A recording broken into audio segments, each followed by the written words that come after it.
Welcome back to the BTS Happy Hour podcast. I'm your host, Andrea. With me as always is Morgan.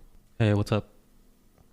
On May 21st, BTS released their second English single, Butter, as a digital single. BTS announced on June 14th, in the form of a newscast parody, that they will release a physical CD of Butter Friday, July 9th, and the new CD will include a new song. Big Hit said that in addition to the digital single, since it was saturated by such an outpouring of love from fans, it will include a new track that will make your heart beat to the rhythm of BTS's positive energy. And then I saw on Twitter that the new song is going to be called Permission to Dance, but that's totally not confirmed. Mm-hmm. Remember we thought in the last episode that there was a rumor that they were going to release an album in July, so I guess that's not true, and then it's just going to be this physical CD plus the one new song. So I'm wondering if the plan was they were going to release an album, but they didn't have enough time, or they decided that to wait on it, and maybe they think they'll be able to go on tour soon, and so they don't want to release a bunch of new music right now. I don't think it's a tour thing because we would know about a tour.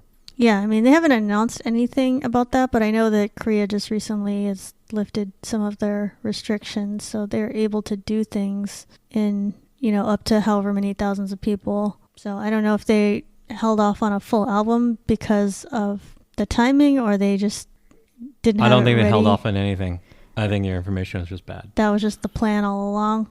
Yep. Yeah, I mean, some things that are rumors, they do turn out to be true, but then sometimes like, okay, where'd you get that from? Because it turns out to be nothing like that. Is it English speaking? No, right? Not that we know of. Probably not. Okay. And this new song, we don't know if that's English either, or if that's the title of it, but that's some comments I was seeing on Twitter, and I don't know where that information came from, but Permission to Dance, like that's an interesting title of a song. And other release news, BTS The Best, which is the Japanese compilation album that includes songs that are already released in Korean, was released in Japan on June 15th. So our Japanese listeners are probably already streaming it. And I don't know if we've ever mentioned this, but a large portion of our audience is Japanese downloads. So I just wanted to mention that. Oh, really? I didn't know that. Yeah. I just want to... Hello, Japan. give a shout out to our Japanese listeners. So thank you for listening to us. And hopefully you're enjoying BTS The Best. They tune in for my anti-Chinese rants. Yeah, maybe that's it. We've wondered why that is. Like why in particular they might like listening to our podcast. But if you I have bad things to say about China. The end. That could be it. Yeah. But I mean, there's a lot of antipathy and tension. Let's just put it that way. Right. In America, it's hard to understand how this works because keep in mind, a lot of Americans just kind of group all Asians together. So when they say, wait, Japanese people don't like Chinese people and Chinese people don't like Japanese people, why? I thought they were all the same people. That's like what a lot of Americans think. Right. That's not what I think. That's what a lot of Americans think.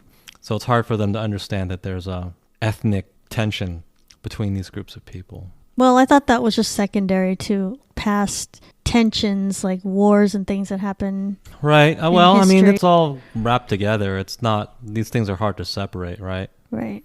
When you've been to war with each other multiple times and you consider each other different ethnicities and you have some historical grievances, it's hard to parse all these things out. Maybe they just like my anti-Chinese. You know what? I'm going to keep doing it because apparently we have no Chinese listeners because their censors probably don't let our stuff through. So right. We run no risk of anything by saying anything anti-Chinese. We're not losing any Chinese listeners. That's true. When I look at the stats, it says it doesn't even list China as any right, because downloads. They have the Great Firewall. Not saying that they couldn't listen theoretically if they really were motivated. But maybe some of them are listeners in China. They're using a VPN or something. Yeah, that's true. In which case, I don't apologize for any of my opinions. They're all honest opinions. But that is true. Our podcast probably is most critical K-pop podcast of China. And we're very pro free speech. We don't apologize for that. No. So Well, I don't apologize for anything. I mean, yeah. My very existence and insistence that I come from a nation state called Taiwan is offensive to a lot of Chinese people. Right. And I'm not going to sit here and say that, oh no, I came from China. No, I don't think I came from China. My parents came from Taiwan, and I consider that a nation state. That statement in itself, as you all know, if you're in the K-pop space, or not even the K-pop space, if you're in any space, as evidenced by John Cena, right? Yeah. You know that even just saying, hey, you know what, that Taiwan place, I think it's a country. That is a very offensive thing to many, many Chinese people. That's a controversial thing to say if you're a public figure. I'm not going to say all Chinese people, but many of them. Anyway, maybe they just like hearing all that stuff. Yeah, that's one of our theories about Yeah. it. But if you're one of our Japanese listeners, you can let us know what it is you like about us. Right. Because we're not sure the reason exactly. But on the other hand, I also think appreciate Japan you. is a really nice country. It's not just hatred of China that you should like. I also like Japan. Yeah, Japan looks pretty awesome. It's an awesome, functional country. And anyway, thank you for listening, Japanese. I thought that was a huge tangent. I meant to bring this up in the last episode when we were talking about the Army Corner Store video, but during Festa, BTS released that video and they looked back on past memories and they talked about the candidates for the fandom name, and as we all know, it ended up being Army, but at the time, there were multiple names being considered, which I don't know if that was known by everybody at the time, but the final candidates for the fandom name were Army and Bell. And then on the Army Corner Store video, they started joking, like, what if they went with Bell as the final name for the fandom? And then they all like made fun of it because it's like that name is like terrible. And I don't even know where that comes from. It's like BTS Bells, like that doesn't even make sense. Well, it wouldn't be known at the time. They were like a minor group, right? Yeah. And minor label. So this is way in the early days. But I see sometimes like K-pop groups are like, we're deciding what our fandom name is, and it's like, oh, you can nominate or suggest, different words, or here's what the possibilities are, and why don't you guys vote on it? Like, I don't know what happened at that time with BTS, but I guess these were the final two being considered. I mean, I never thought Army was like the best name ever, but that's a million times better than Bell. Like, there's so many ways you could make fun of Bell. Like, if you're someone from another fandom, there's so many ways to alter that to be a negative thing. Because you know how the Blackpink fans are called Blinks, right? Mm-hmm. When someone's trying to be negative about them, like, they'll call them Blancs. What the hell does that mean? It's just like making fun of what the name is. Whereas, like, if you're Bell, like, there's so many things you can change that into that are negative. Like, you call them like ding dongs or something, or like, there's just so many negative ways to take Bell. It's like it's just such a silly name. So I'm glad they did not go with it. I think Army is better anyway because like everybody knows what an army is, and a lot of times they spell it AMI too, like as a abbreviation, and then Ami means friend in French, so that fits too. Like, it's just, Army just means many things and it's universal, so it's a lot better, much better of a word than, it's like BTS Bell. That sounds like a women's baseball team from the 40s, like from A League of Their Own. That's what that sounds like. I don't get it at all. I'm glad they didn't use it. It's kind of like when you have the fandom names, it's kind of like when you are naming your kid something, and it's like, let me decide if that's a name that people will make fun of. Like, will kids tease you if you pick a certain name or not? It's like the same thing with a fandom name. It can't be something that is easily mocked. So I think it's good that they did not go with Bell. And that was like pretty funny. Yeah, it makes no sense. Anecdote. Yeah, and like, where does Bell even come from? It doesn't even have any relation to Bulletproof Boy Scouts or whatever, all the words that they were starting with initially. Hype Labels founder Bang PD was spotted hanging out with Scooter Braun and the kid Laroi in the United States. I don't know, did you see that on Instagram or on... No, I don't follow them on Instagram. Oh, okay. Well, yeah, I didn't see it on Instagram either. I just saw it on like All K-Pop or Twitter or something. On June 17th, Ithaca Holdings CEO Scooter Braun updated his Instagram with some selfies of himself and Bang PD, and then his caption was, "Bang, the new chapter is here, Hype times Ithaca," hinting at new projects ahead for the two companies. And then later, the kid Laroi shared photos of himself with Bang PD. Mm-hmm. And then his post was about tagging Ron Perry, who's the CEO of Columbia Records, said, "This is your last warning. The fans want stay. Let me drop it. We're going global." And last warning? Who was he to warn a CEO? yeah, I don't understand what that What does that mean? post was about and why did it include Bang PD in it. So that was kind of puzzling.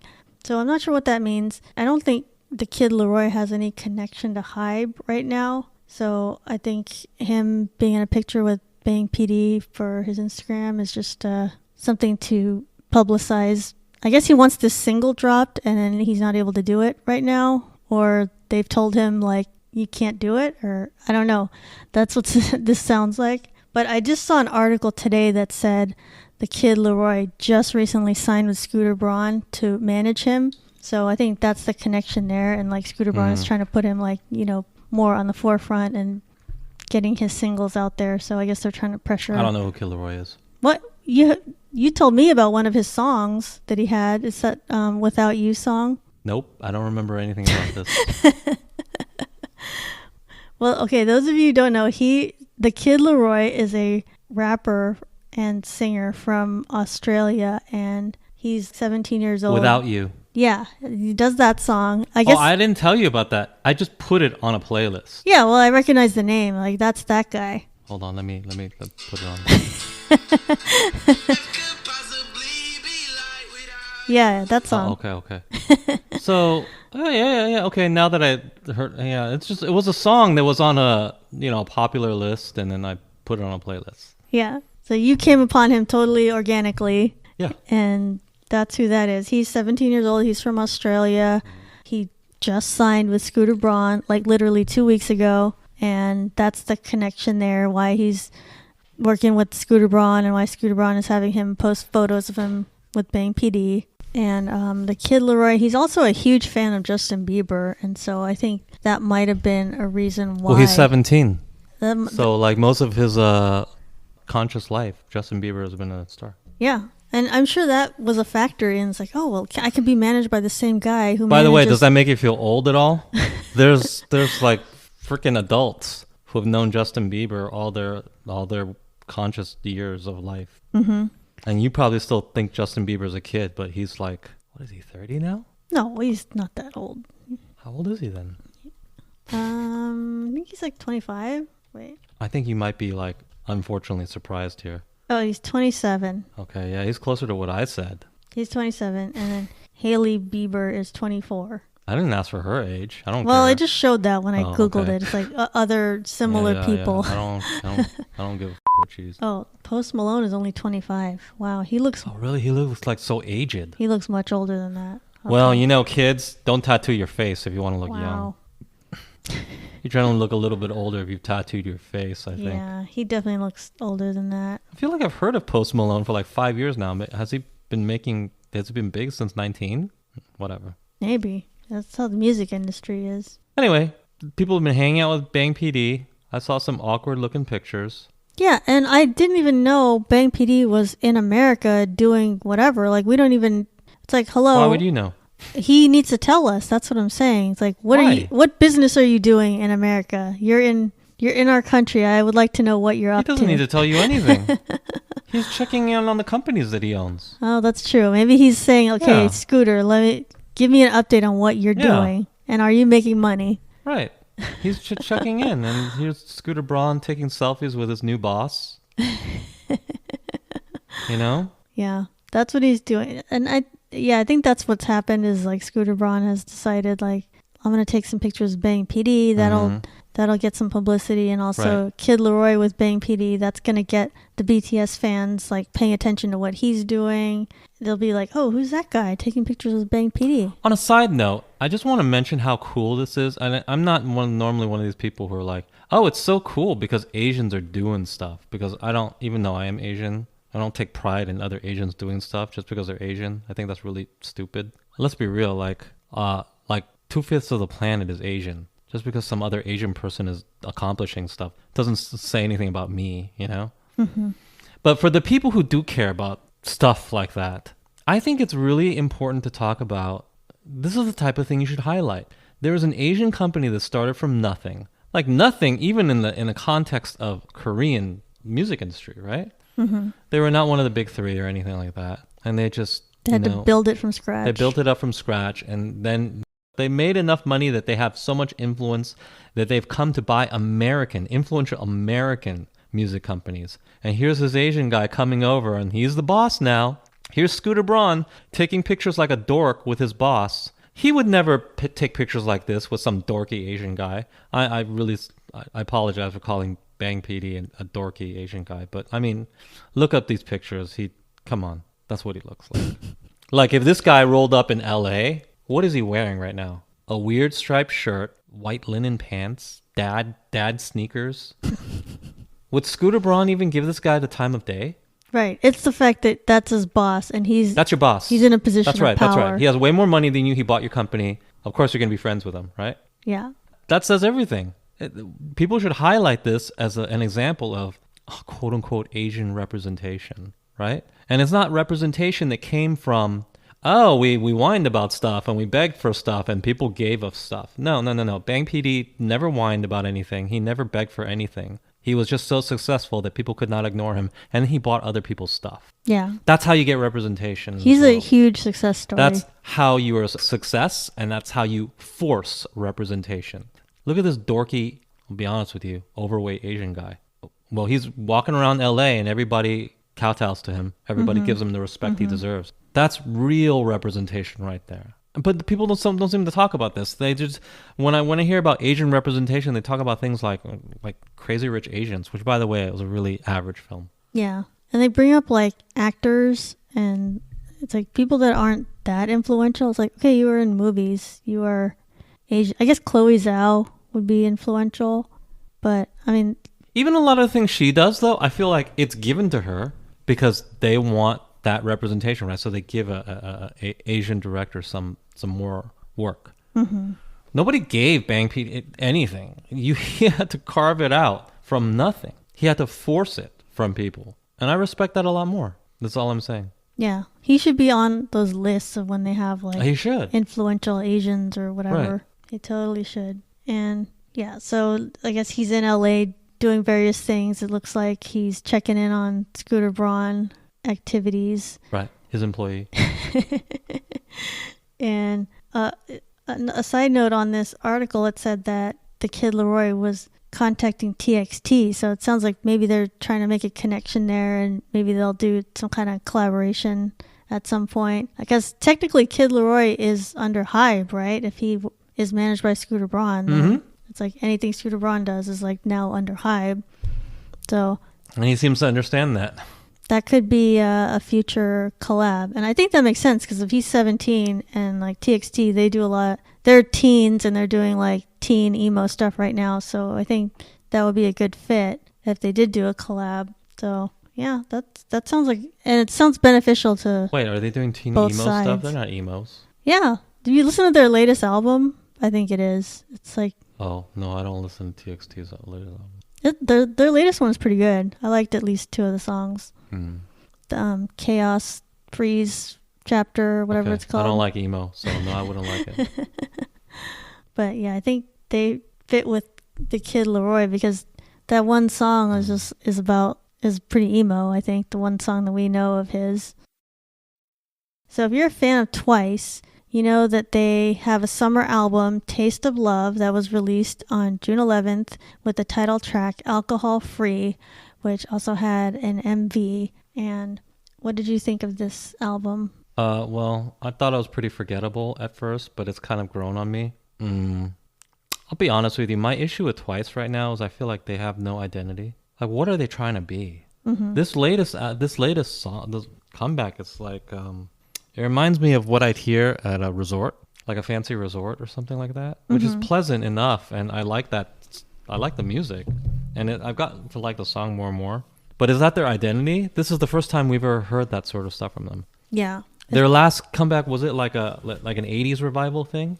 Yeah, You Can't Stop Me and Cry for Me was pretty like 80s revival, and like I listened to this album, and it's not even my favorite song on this album. My favorite song is what is it? It's Baby Blue Love, but if you listen to Baby Blue Love, it's like a Bruno Mars ripoff. So what are you trying to be Bruno Mars? It just seems like they have zero identity, and now that they are not cute concept, JYP has no idea what they are. And they just kind of grope for stuff, different trends, whatever. Yeah, I think they're going to be different genres. Like, they're not going to be... For some reason, Twice is a popular girl group, but they're not girl crush and they're not cute concept. And like most girl groups fall into one or the other. Yeah, they just have no... I felt like they should have stayed cute concept, but whatever. Anyway, they have no real... What is their identity? I think they're trying to create a new concept. It's just like... I don't think they're trying to create a new concept. It's like just, pretty girls. They're just like just grabbing at whatever JYP is doing, and it's not good for them. You know what is the Twice song? When Twice has a comeback, do you have any idea what it's going to sound like? No, you have no idea what it's going to sound like. Is it going to be an 80s revival thing? Is it going to be this weird kind of like Latin inspired resort song?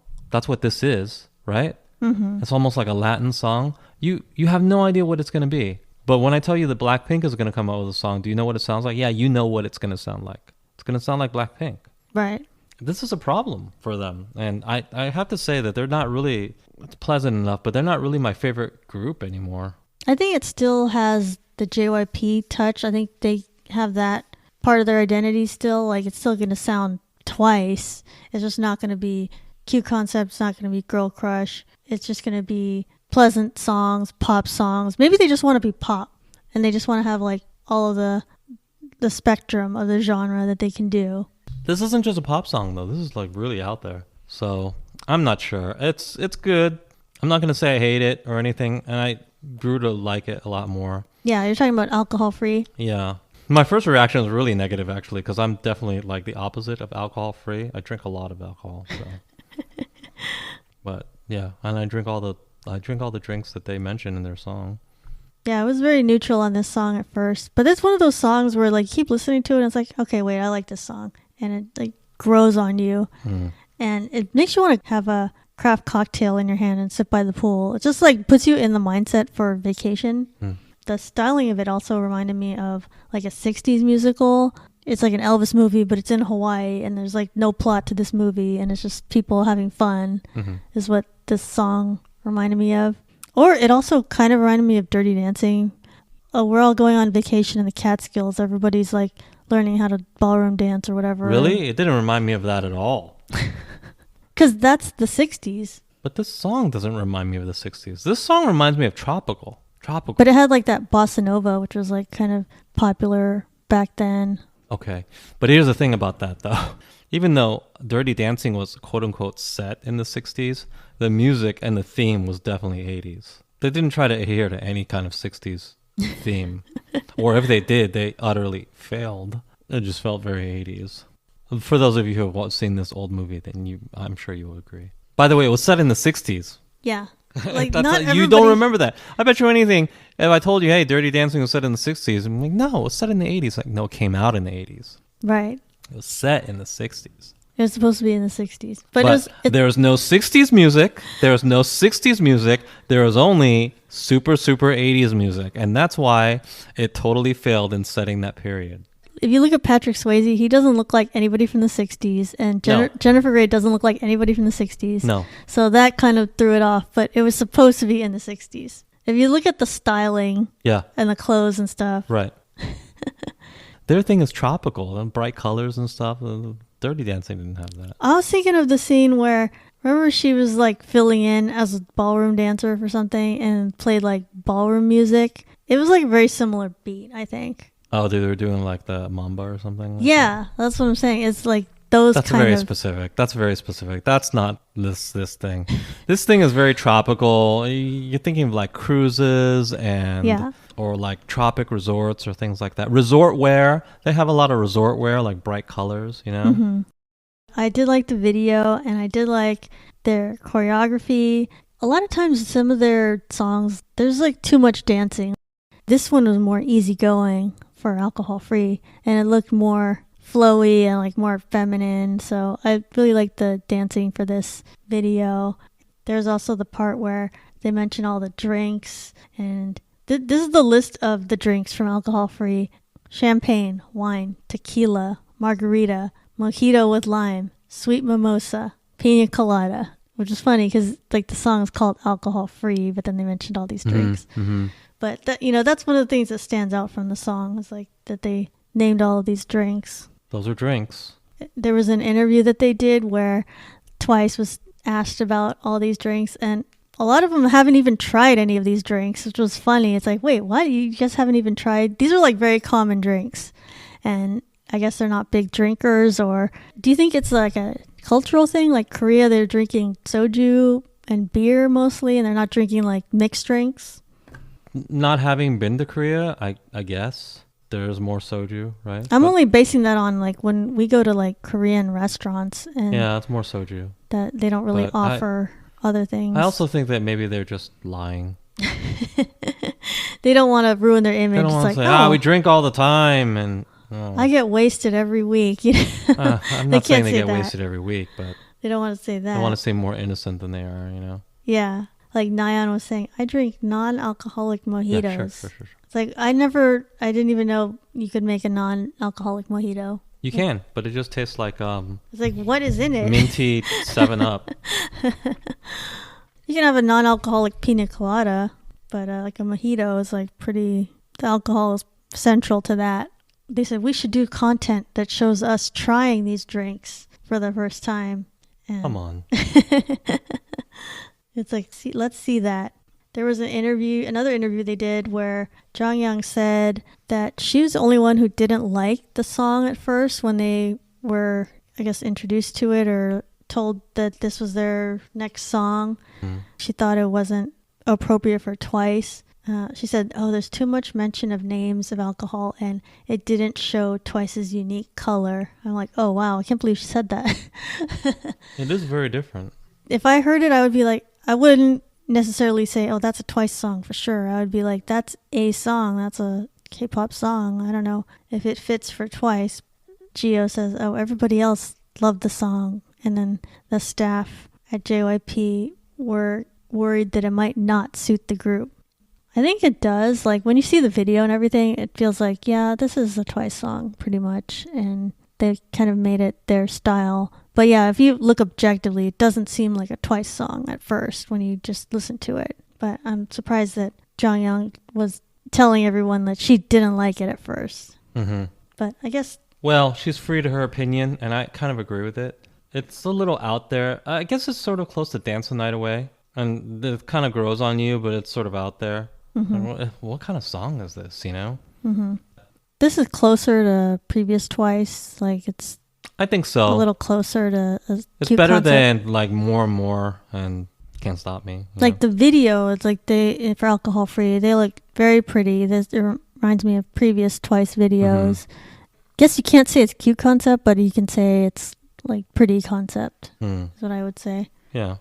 I saw another article that was talking about the outfits in the video, and apparently they used designer scarves as the material for a lot of their clothing, which seems very expensive, but it's like the scarves are Hermes scarf and Versace. It's like very expensive materials are used for the clothing, so it's like, wow. Oh, the materials aren't expensive. I mean, yeah. It's just the name brand. The raw material, no, yeah. But it's just silk. They use those designer scarves to make the clothes, which I thought the clothes looked really unique and different, so that was very creative of the stylist this time. Yeah. But yeah. I like the outfits for sure. This must have been very expensive. No, it wasn't. Even if you have to get 4 scarves for one outfit, no big deal. It's like a couple $1,000. For them, that's no big deal. Although they said that was the case, but when I saw the outfits, a lot of them looked like they required way more than one scarf. Although I guess they could have just bought multiple ones. It wasn't like 2 scarves. They just wrapped them around or something. They had to couldn't put together quite a few more. And you had other materials. I'm sure like underneath it was like other layers of things. The other thing about this current era is Jonghyun is back and they've been performing on music shows, alcohol free, and there's like at least one appearance where Jonghyun looked like she was in pain, and people are kind of worried that is she able to perform with Twice now, or is she still struggling? She had mentioned in their comeback premiere that she lost 17.6 pounds for this comeback. So Mm-hmm. that seems like a big fluctuation for, an Asian woman. That's a lot. And I guess her being on the medications she's on caused her to gain weight, so she had to lose weight. So dealing with her herniated disc and anxiety. So I just wonder if she will be able to maintain being an idol with all that going on, because that seems like a lot if she's in pain. Because I don't know if you heal from a herniated disc or if that's just something that it's just going to happen every so often. It just, pops out again or whatever. You know what? If you have when did she get this injury, this back injury? That was when she was on her hiatus. So it was like, But what was the cause of it? I don't think they ever said. Oh. She was just suddenly, not promoting with them. Well, the unfortunate truth is that I'm not a doctor, but I've heard from many people that if you have back problems, they kind of just last forever. They will never go away entirely. Yeah, that's what I thought. I thought that a herniated disc, if you have one, that's kind of a thing that's ongoing. It's not necessarily going to... It's going to be off and on. It's not going to heal and stop being herniated all of a sudden. It's just you have to manage it. And I don't know if that's going to align with... That's going to be difficult if you're an idol, I'm sure. Mm-hmm. No, it probably, just blunt truth of it probably will really impact her ability to continue. She'll have to manage that pain. She'll have to manage that with drugs, etc., which also might affect her weight, which she also has to manage being an idol. Yeah, that's a lot of stress to deal with. It's from all directions. She's going to have to deal with some difficulty. She may not be in the group for much longer. Right.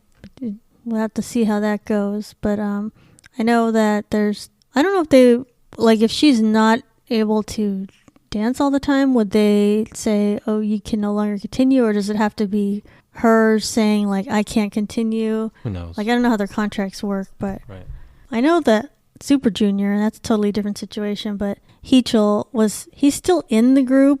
He's always been in the group, but he never really... He doesn't perform anymore, right? Yeah, if they do anything live... But he can do video. He's not really in it. Right. Yeah, it might be like that going forward for her. He doesn't have to do choreography because of his injury.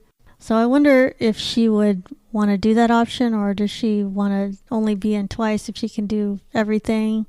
Well, who says it's an option for her? Maybe it's not. Yeah, I don't know. I don't know how they decide these things. And remember Up to JYP. Remember in 16, she was maybe the most reluctant to join because she was all set to do something else because she was tired of being a trainee. Well, yeah, but that's when she didn't know she could be a superstar music person. Now that she knows that she can and has been, probably she's more motivated to stay that way, right? Yeah, I mean, if I was at the top, I wouldn't want to leave either. Yeah, I'd be like, well, I should probably try to, maintain this. At that time, she didn't know if this whole music thing was going to work out. Right. It's hard to leave when you've succeeded, right. And she probably still wants to be a part of Twice. She's gotten to know everybody and is really tight with them and likes singing. It's just the pain part of it is okay, is that worth it? Just having to deal with all of that. So I guess that's something we might have to keep an eye on for the future. I don't know if she can stay with Twice if her herniated disc is giving her problems. Online sources fueled rumors that Blackpink and Taylor Swift are working on a collaboration that is expected to be part of Blackpink's upcoming 4+1 project, celebrating their 5th debut anniversary. And I don't know where these rumors came from, but it's on Twitter and it's in articles. And one of the evidence is that a choreographer who works with Blackpink recently began following Taylor Swift on Instagram. And I was like, oh, that seems like that's not evidence. But then that often does mean something when people who work with whoever start following somebody else. Right. That usually does turn out to mean something. I think that would be a huge deal if Blackpink has one song even with Taylor Swift. And I don't think it's out of the question. Mm-hmm.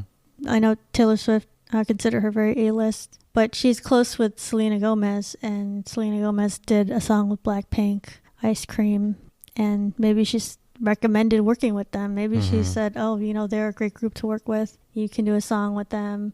If you have a song that suits them, that would totally work. And I could see that happening. I don't know where Taylor Swift is right now because she's doing a lot of kind of acoustic kind of songs. She just came out with Folklore and Evermore, those albums, and her re-recorded Fearless album, which is pretty acoustic and country-ish. So I don't know how that would fit with Blackpink and whatever this song is that they might supposedly be working on. But I think it could work. If Taylor Swift goes back to the pop side, then that's definitely something she could do with Blackpink. And that would be a huge song. And I didn't even know their anniversary was coming up, but I guess it's in August, their fifth year. And I don't even pay attention to other groups when their anniversaries are other than BTS. So that does seem like a big deal. Like if they could have a huge collaboration on that anniversary, that would be a huge thing for Blackpink.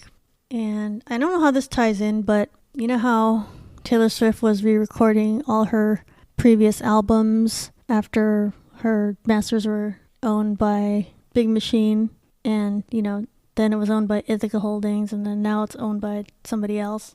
So she's re-recording all her albums, but then there was a fan theory that was saying that her next album that she was going to do was going to be 1989, and it was supposed to be this summer, but she just announced that the next album she was doing was Red, and then that's going to be released in November, so that means she's not going to do anything in the summer.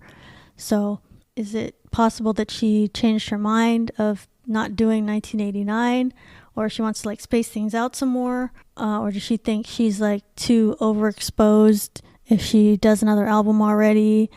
The problem with if you're an artist in the West, it's if you do too much all the time, then people kind of get sick of you, and they're like, you're overexposed all of a sudden. You can't have too much music continuously, which is kind of the opposite of K-pop fans. They want to see you always releasing stuff, and they're used to that. So maybe Taylor Swift decided that if, let's say she does have this song with Blackpink that's happening in August, maybe she said that, if I have a whole another 1989 release in the summer, that's too much music that I have out there. And so if I have that song with Blackpink, that's plenty for the summer. And so let me just do that later. Or maybe it wasn't even ready yet. I don't know. Well, since this is a K-pop podcast, I'm not that concerned from the Taylor Swift angle. She'll be fine either way. Doesn't even matter for her. But I'm excited for Blackpink because this is a new level of legitimacy, right? This really cements them as, wow, you guys are just A-list. So that really excites me. Well, they worked with Lady Gaga. That was pretty big. Taylor Swift is a different level. She's bigger. She's a different level right now. Yeah. Lady Gaga's big, but Taylor Swift is the top of American music, okay? Mm-hmm. So if you're collaborating with her, think about it. Their last video where they collaborated with a American artist was Selena Gomez. Selena Gomez is really not this level. So now they're at this level, that says so much as to where they're at.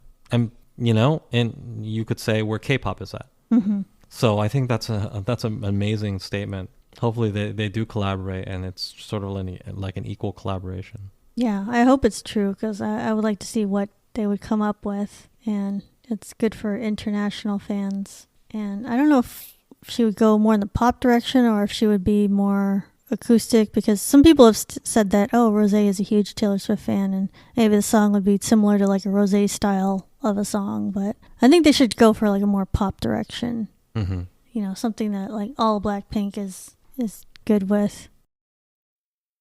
To celebrate BTS' 8th year anniversary, this year's muster was a 2-day concert event on June 13th and 14th. They performed a set list of 15 songs, including their most recent Billboard Hot 100 #1 hits, Butter, Dynamite, and Life Goes On, as well as other favorites from the B album and previous albums. So before we get into all that, Sowoozoo made $71 million. They got 1.3 million people from 195 different countries to tune in to Sowoozoo, and this newspaper, I guess, was able to estimate how much revenue was brought in by saying how many people tuned in and how much the ticket cost for the online sales, and as well as the sale of merchandise and various goods such as army bombs and merch. So that added up to $71 million. That seems like such a huge amount for an online concert. So that's pretty impressive. There was also a funny thing that was posted on Weverse. There was a fan who posted, they said, I feel like the worst person in the world. I watched the concert illegally, and it seems that you are betraying your trust in some way, but I don't want to lose out because I don't have the money, and I apologize for seeing it. I really love it a lot and get along well and relax." And then they posted that with the meme of like V looking at his phone and crying. So that was pretty hilarious. And Jimin responded to that with, "Everything's fine. Don't hate yourself instead. Whatever the reason, we'll love you." And then I just thought that was just a funny response because he basically said, "Well, Go ahead and stream. Go ahead." You know what? That's a very like business savvy thing to say, honestly, because I mean, illegal streaming and things like that have existed for, as long as the internet has been popular, right? So for 20 years or so. And I think we've established that you have nothing to gain by being a hardliner as far as fans doing what they want to do. Well, I think you could try to regulate it somewhat, but you have to accept that, okay, some You have to accept that some fans will just stream it. The people who are streaming it, berating them will not make them buy it, right? You're not going to make the people who stream it illegally or download illegally buy it by, being a dick to them. However, if you have an open mind about these things, you can curry a lot of good favor with most fans, right? And they will be more likely to purchase things willingly from you. They will be like, "We owe it to BTS." Yeah, exactly. They'll want to support you. Mm-hmm. And it's more important to cultivate that good relationship with your fans who want to financially support you. The ones who can't. And either because they are not really fans of yours and they just don't care that much for you, but they're just downloading it. Those people, you weren't going to get money out of them anyway, so who cares? There's no revenue loss for them. Let's just put it that way, right? But for the fans who just couldn't afford it at the time, you also weren't going to get anything from them, right? Mm-hmm. But for the fans who can afford to give you money, having a good attitude about it and not being an asshole about it, it's going to make those fans who can afford to support you like you even more, and they're going to support you even more. So they're going to voluntarily buy more things. They're going to voluntarily support you in more ways economically, right? So that's the smart thing to do. I think that a lot of our artists have learned over the past 20 years that, hey, it really doesn't even help me financially to be a hardliner about this sort of stuff. Just tell people, like, we appreciate your support, no matter what it is. At the end of the day, you probably make more money just being nice to them. Mm-hmm.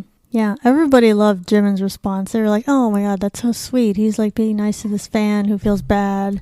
It is, but also, I'm more cynical, and I view it as, well, that was also the financially beneficial response. If he had just said, "No, hey, loser, if you can't afford to buy this, then don't download it," or something. If he had said that, would he have, at the end of the day, would he have made any more money? Very likely would have made less money. Right. That attitude is not... No, that attitude would not have been rewarded. So really, he was rewarded for, being nice about it. Mm-hmm. Well, I think it's like a good cop, bad cop thing. Like, I'm sure they're fine with the artist saying stuff like that. Like, oh, Jimin wants to be nice about it and say he forgives, the illegal streamers. He's fine with it.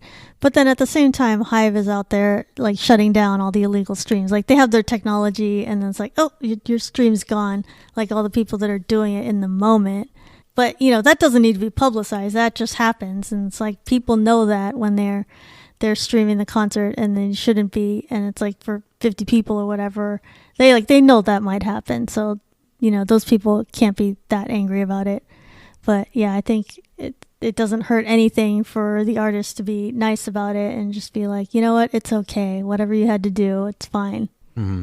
So just thought that was a pretty funny post. And I'm actually surprised they even acknowledged illegal streaming as happening. Like, you'd think the artists, they would just like overlook stuff like that. And it's like, oh, let me not comment on that. Nah, it exists.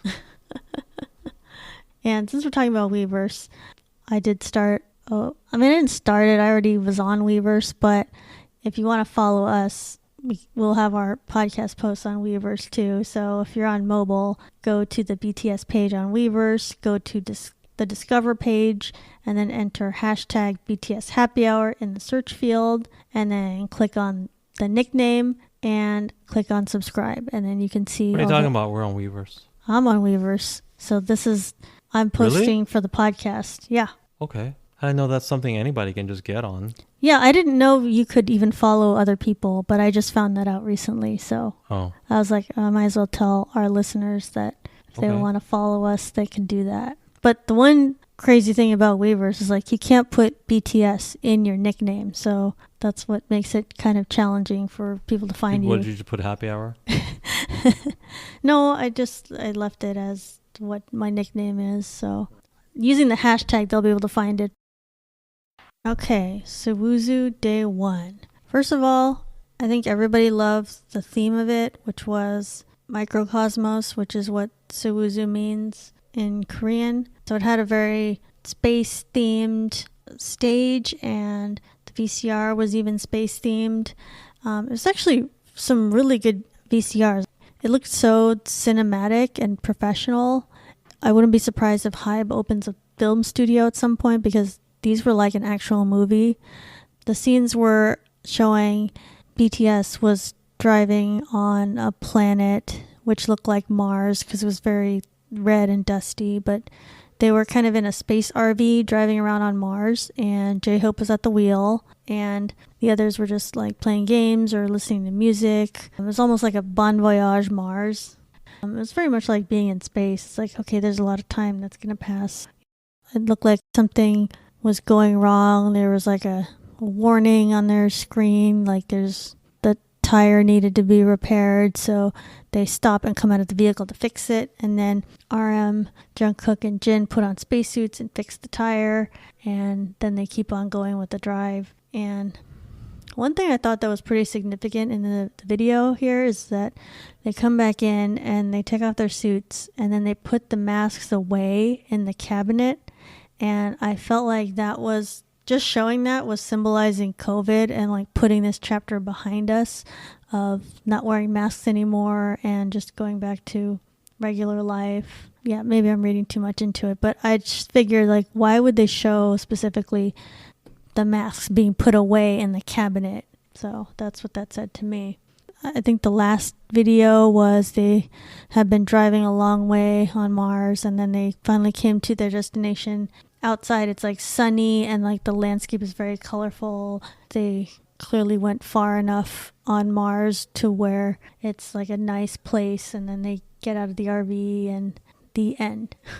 So I thought the VCRs were really, really well done, and it was like watching the movie The Martian with Matt Damon. It was like that level of quality. So thought that was pretty impressive for just like concert videos. They start out on the concert too. They come in on the same RV. Well, I don't know if it's the exact same one, but it's one that can drive onto the concert stage, and they show up and then they're singing Life Goes On, and that's how the concert starts. So I thought that was very creative, and I really liked the set and how it was designed for microcosmos. And they started off singing their first 3 songs, Life Goes On, Butter, and then Dynamite Tropical Version. I thought that was a pretty strong start because those were their top songs that have been successful in the US lately. Then they did a song that I'm not too familiar with called Moving On, and they were sitting down for this one, and I thought it was actually a great choice of song from an older album because this is a song where you're talking about moving on, and then there's like a spoken word part at the end with RM, but he had changed the lyrics to be more of a commentary about living with COVID and then moving on from that. So he seemed like he was so done with COVID. So it's pretty cool to see how RM was kind of fed up with the whole thing. And like this part at the end of Moving On, here's what he said. After this pandemic shit, what will we do? What did we do? We don't know, but one thing's for sure, we will just move on. And they rarely swear, so when they do, it just has such an impact. And I thought, like, wow, they're ready to get on with it and perform again and start being BTS again and in front of audiences. So I am confident that the next time they hold a concert that there will be an audience allowed in person. And actually, Korea had changed their concert restrictions on June 14th, which is actually the day 2 of muster. So now they can allow up to 4,000 people to gather for a concert. So definitely the next time they do something live, they would be able to have people there. So that's good. And I'm hoping award shows are back to normal this year too, because I really miss that, just seeing like all the different acts perform and like all the K-pop idols watching each other perform and interacting with each other. I really miss that. These remote performances, they're still very high quality, but it's not the same as when, you know, a bunch of people are all in the same place. So after moving on, they did Stay and Fly to My Room, which were both from the B album. And I'm really glad they did these because I don't think these songs get enough recognition. I think Stay is super underrated. Fly to My Room is also underrated. And they're both very strong songs. And I really liked that they did the subunits here. And everybody did really well performing those two songs. That was a very good choice. And then after that, I mean, you could tell the set of Dashwata because of how it looks. And it's like, oh, okay, this is Suga's going to do his solo song. So that's cool. Someone starts rapping at the beginning. And I always thought, oh, well, Suga sounds kind of different. I wonder, like, is his microphone not on or something? Or if it's, like, further away. And it didn't click to me right away that it was, like, someone else who was not Suga who was rapping. So the song started out with Jimin rapping. He had his hat like pulled down, so like I couldn't even tell that it was him. But it was clear that this was a full BTS version of Dashwata, and each of the members did, you know, a different part in this song, and then Suga just did his part at the end. And this was pretty hilarious. Hopefully if you didn't watch the concert, you can find a clip of it on YouTube or something. But it's pretty funny because they're all wearing the period costumes and they're all wearing sneakers with their like, traditional gear. So I thought that was pretty hilarious.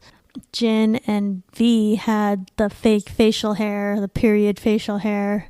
And it's like Jin, he and Jungkook kind of did their same part that they did in the video. It's like they were people at the market and then they did their part of the rap. V had the whole mustache and connected to a beard kind of facial hair, and he was the person who got executed by RM's character on stage, and V was just playing this very deadpan. He was just taking it so seriously that made it even funnier. And his character kind of looked like Tata's dad's character from BT21. So I'm sure someone on Twitter has done a side by side, but he looked just like that with the facial hair. So RM kills V with a sword, but then V fell in like the opposite direction. The next line after he's executed, V gets up and then he sings his part in the song. So that was pretty awesome. J-Hope did extremely well in this song. Like, of course he's a rapper, so of course he did really well with the taking over Suga's one verse on that. And they went from Dashwata to Idol, which made a lot of sense because lately they've been doing Idol with like the period outfits too, so it totally made sense to go from one to the other here. I will also mention that with this concert, several of them had some different hair colors that they had changed from. So now Jimin has black hair, Suga has blonde hair, which we think he did because that's what Dashwata, he had the blonde wig on, but I guess he decided to just have like, you know, actual blonde hair. And then Jin had lighter brown hair, RM went blonde also, and then J-Hope, before he was like butter yellow, and then now he's like platinum blonde. So I thought that was a very good color for J-Hope. It's very flattering for him. And as far as the styling, I really liked all the fun summer outfits that they were wearing here, like the print shirts and the sunglasses. And I'm going to have to like go on Amazon or whatever and find the duplicates so I can try to have the same sunglasses that like RM and Jungkook and V were wearing, because I thought those were really cool sunglasses. So I'm going to like be a follower and like try to copy that. Okay, we know Jungkook in the Butter video that he appeared to have an eyebrow piercing, and okay, he said that was not real. He said that in the the comeback special, and people figured out, okay, that was just a sticker. But now this concert, it kind of looks a lot more real. So he might have like just done it after the fact, even though it was just a sticker on the Butter video. But there is actually precedent for doing that, because sometimes BTS, they will try something out that's temporary and then they do it for real later. Like Jimin's Nevermind tattoo, which was he just did a fake tattoo for a performance one time, and then later he actually got that tattoo for real. So I mean, this could absolutely be the case, because people were looking at Jungkook's eyebrow and like all these different angles, and they said, okay, now it really looks like there's a bar in there, or it looks like what an eyebrow piercing would act like. And especially if there's all this makeup that they have to wear, like if it's a fake one that's on there by a sticker, then it's like, how is it still hanging on there? And then Jimin also seemed to have a lip piercing, but I don't think anyone thought that was real, because that's something you could very easily just put a ring that doesn't pierce your lip, but would look very much like a real one. So was a look he was doing on day one, and it was kind of noticed for when he was rapping Dashwata. And the other notable look that people were talking about was there was one point where RM had a sleeveless shirt on, and you could really see how buff he was. Like his arm muscles were huge now. Okay, this is the guy who wrote Bicycle, about riding on his bicycle. Okay. I really liked how this venue looked going from day to night. I think the staff did a really amazing job with the decoration.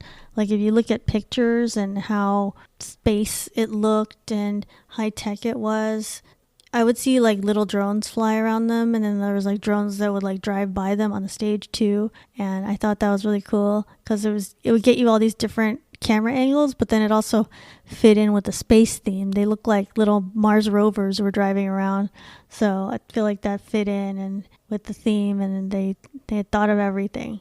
So they also sang Dis-Ease, which is the first live performance we've seen of that. I remember when they did the survey a few weeks ago, and then one question was, which song did you want them to perform that they haven't done yet? And Dis-Ease was my answer for that, and I'm sure it was a lot of people's answer. I'm glad that we were able to see that performed live. That's a really good song from the B album. Wishing on a Star, which was a song I was not too familiar with from an earlier album, but it seemed to fit really well with the Microcosmos theme, so I thought that was very appropriate. And then they did the You Never Walk Alone outro, and thought that was very good for next to last song. And then they ended it with Microcosmos, which was the song that they ended, previous concerts with, from Love Yourself, Speak Yourself. So of course that goes with this theme of space. And I don't know if I ever mentioned this before, but there was one time I got into a car accident a few years ago, and someone just like ran right into me, and then that caused my car to flip over. I was skidding on the road, and the car comes to a stop, and the song that was still playing in the car was Microcosmos. So then when I heard the song, I knew I was okay, and I didn't die in this car in this accident. So I mean, when I hear the song, that doesn't always remind me of this accident, but I know, like, okay, that was the song that happened in that moment, and it's like a very meaningful song now. So I thought that was pretty cool, like, hear this song again.